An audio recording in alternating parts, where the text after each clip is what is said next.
Hi friends, ఏంటిది cabbage? ఏం లేదు, ఇందాక క్యాబేజ్ కర్రీ చేసా, చాలా టేస్టీగా ఉంది. ఇక్కడ ఏం లేదు, సింపుల్ టమాటోస్, ఆనియన్స్, కరివేపాకు, మిర్చి పౌడర్, ధనియా పౌడర్, క్యాబేజ్, ఇంకా కొంచెం కొత్తిమీర, గరం మసాలా, పసుపు, సాల్ట్, దట్స్ ఇట్.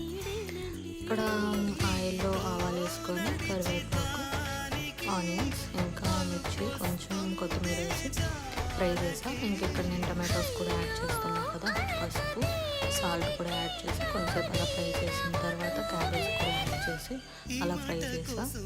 సో ఇవన్నీ బాగా ఫ్రై అయిన తర్వాత కొంచెం మిర్చి పౌడర్, ధనియా పౌడర్ కూడా యాడ్ చేసా. ఇంక ఇది కూడా 5-10 మినిట్స్ అలా ఫ్రై చేసి ఇంకా కొంచెం వాటర్ యాడ్ చేసి అలా 20 మినిట్స్ నేను ప్లేట్ పెట్టేసి అలానే ఉంచేసాను. ఎందుకంటే బాగా బాయిల్ అయ్యి పచ్చి వాసన పోవాలి కదా. ఇంకా ఫైనల్గా కొత్తిమీర, గరం మసాలా యాడ్ చేసుకోవడం అంటే చాలా టేస్ట్గా ఉంటుంది.